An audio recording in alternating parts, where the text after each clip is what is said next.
De nombreux cas d'atteinte à la sécurité des journalistes sont enregistrés dans les divers terrains de conflits et de crise qui caractérisent l'époque actuelle. Les femmes journalistes sont davantage confrontées à des dangers de plus en plus grands du fait de leur état de vulnérabilité évidente.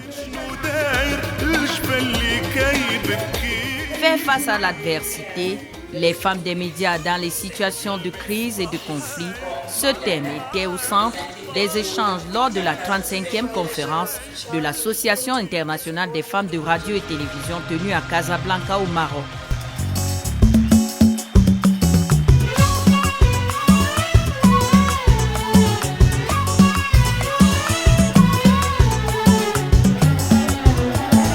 Les soulèvements sociaux que l'on a appelés printemps arabe et les multiples fronts de conflits en Afrique et ailleurs font apparaître une recrudescence des atteintes à la sécurité des journalistes ainsi que de nouvelles problématiques liées à la couverture médiatique par les femmes journalistes des situations de crise. Les femmes ont vraiment participé à cette révolution. Les femmes journalistes sont jusqu'aujourd'hui en train de se battre et c'est un combat quotidien des journalistes femmes à être dans les manifestations. Les femmes journalistes sont une cible privilégiée des acteurs de tous bords lors des soulèvements et autres manifestations de colère. Perte de vie, agressions sexuelles, harcèlement, intimidation, de nombreux cas d'atteinte à leur sécurité physique continuent d'alimenter les colons. En tant que journalistes, nous sommes confrontés à beaucoup de situations pendant la couverture des événements, aussi bien les journalistes locaux que les correspondants internationaux. Si vous êtes un correspondant local et avez le faciès d'un étranger, vous êtes une cible. De même, si vous êtes un journaliste local et que votre stand-up laisse apparaître un décor peuplé de manifestants, de badauds, de forces de sécurité, etc., des foules avec leurs a priori, vous pourrez être attaqué. Vous pourrez être victime de harcèlement. Vous pourrez être violé, homme ou femme, et votre équipement peut être confisqué ou détruit, vous empêchant ainsi de faire votre travail. Et si vous êtes une femme journaliste, les dangers sont décuplés car certaines attaques ciblent particulièrement les femmes, pas pour ce que vous faites, mais ce que vous êtes en tant que femme.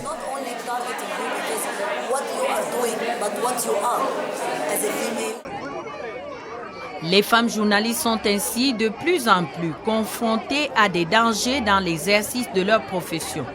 Les débats sur la nécessité de leur présence sur les théâtres de conflit et la dangerosité que cette présence implique ont régulièrement cours.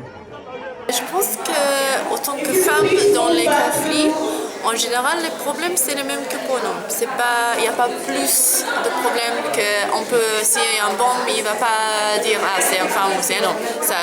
Le risque, c'est le même. Il y a eu des débats au sein des salles de rédaction, il y a eu des rédacteurs qui disent « Bon, on a un peu peur d'envoyer une femme », mais en réalité, ça ne devrait pas faire dire que c'est plus difficile d'être une femme. Et dans mon expérience, on me dit souvent vous travaillez dans le monde arabe, ça doit être dur si vous êtes une femme. Mais en fait, les gens en général sont accueillants. On a souvent plus de possibilités. Par exemple, on peut aller dans une maison, on peut parler avec les femmes, elles vont parler plus librement. Donc ça ouvre d'autres portes qui n'existent pas pour un homme. Globalement, il est difficile de travailler comme journaliste en Afghanistan. Comme je vous l'ai dit, certains endroits sont sécurisés et d'autres présentent des dangers. Si vous travaillez dans un endroit sûr, tant mieux. Mais si vous allez dans un endroit dangereux, nous devons y aller aussi. Malheureusement, vous serez confrontés à des talibans et pourrez être tués. Et aussi, les journalistes afghans travaillent dans un environnement très peu favorable. Parce que quand les correspondants étrangers viennent en Afghanistan, ils ont beaucoup de soutien, mais les Afghans n'ont aucun appui. Le Maroc, c'est un pays stable. On n'a pas encore eu de problème de conflit, soit interne, mais nous avons des journalistes femmes qui couvrent des événements à l'étranger pour la couverture médiatique des événements qui sont un peu chauds. Les autorités marocaines ne font pas de distinction entre hommes et femmes quant par exemple au travail journalistique. Pourquoi? Parce que du point de vue équité, ils sont traités sur le même pied d'égalité. Or, il y a une question qui est la vulnérabilité de la femme. On sait que la femme est vulnérable pour des choses, mais cela, ce n'est pas un point de faiblesse, et ça peut être un point positif. Pourquoi? Parce que la femme peut avoir des capacités que l'homme ne l'est pas. La nécessaire présence des femmes journalistes sur les théâtres de conflits sociaux et des guerres ravive également le débat lié à leur présence significative dans la profession et leur participation à la prise de décision au sein des rédactions et des entreprises de presse. La thématique femmes et médias inscrite sur la plateforme de Beijing est constamment en question. Par rapport aux thématiques dédiées à la femme et aux médias, on a parcouru pas mal de chemin. Maintenant, on parle du rendu, du travail, de la réalité de la femme dans des zones de conflit et des situations de crise. Ça veut dire que la femme est là, sur le front, sur tous les fronts, et sur un front en particulier qui n'est pas du tout aisé, pour lequel elle doit avoir le cursus de la personnalité, du cran, des idées. Et je pense que la femme a montré qu'elle est liée, sauf qu'il faut encore la coacher, l'accompagner, lui donner beaucoup plus d'outils pour la prédisposer à aller sur justement le front de couvrir des guerres, de couvrir des conflits, d'évoluer dans des situations de crise. C'est qu'elle a toujours été.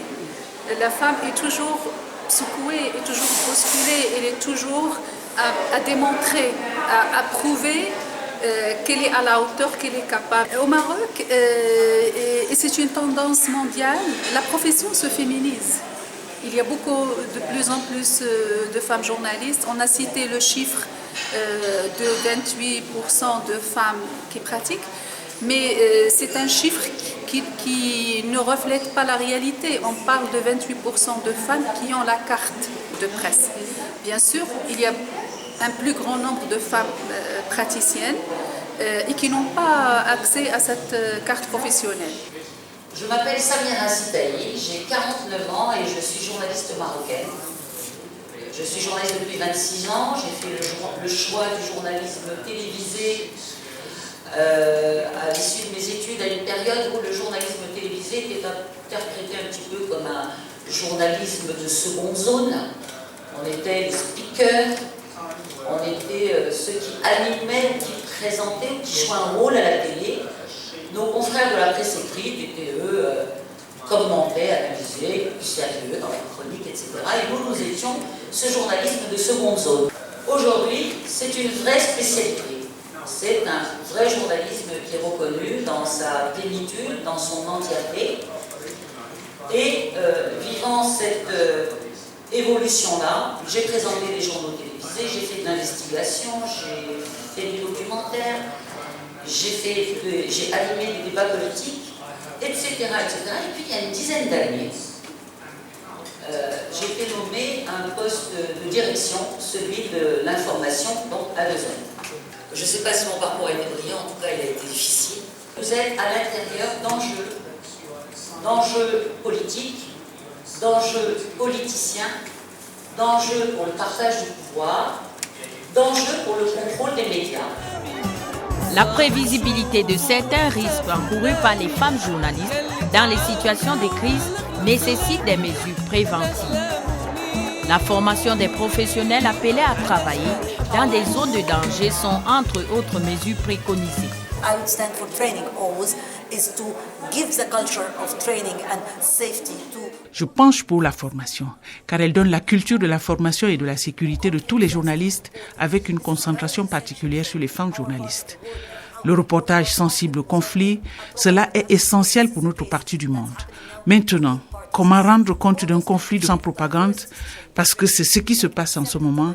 Tous ces types de formations, la formation de la diversité comme l'acceptation de la diversité, de la société et la façon d'écrire sur les minorités, sur les réfugiés et sur tous les autres groupes que nous discriminons. C'est le genre de choses pour lesquelles nous devrions vraiment nous soucier et veiller à les mettre en évidence. La plupart des correspondants de guerre dans ma région sont des femmes et j'en suis très fière. En tant que femmes africaines, nous devons être plus engagées et travailler plus durement parce que notre société le mérite. Nous devons donner une voix aux sans-voix. C'est le travail des journalistes de manière générale, mais les femmes journalistes y vont avec une touche humanitaire. Donc, il est urgent pour toute la société de les garder en toute sécurité dans l'exercice de leur métier. En plus du cursus de la formation classique ou de l'accompagnement dans la carrière de journaliste, il y a un plus que les médias et les entreprises et les États ne pensent pas encore suffisamment mettre à la disposition de la journaliste femme pour aller sur ces terrains à risque. En dépit de l'existence des normes protectrices, les atteintes à la liberté d'information et à la sécurité des journalistes opérant dans des zones de conflit sont en constante augmentation et sont rarement sanctionnées. Le 26 novembre 2013, l'Assemblée générale des Nations unies a adopté pour la première fois une résolution portant sur la sécurité des journalistes et la lutte contre l'impunité. Le journalisme de guerre est une activité dangereuse en soi, mais il y a urgence de créer un environnement libre et sûr pour les professionnels des médias dans les situations de conflit ou non, afin de favoriser à terme le renforcement de la paix, la démocratie et le développement dans le monde.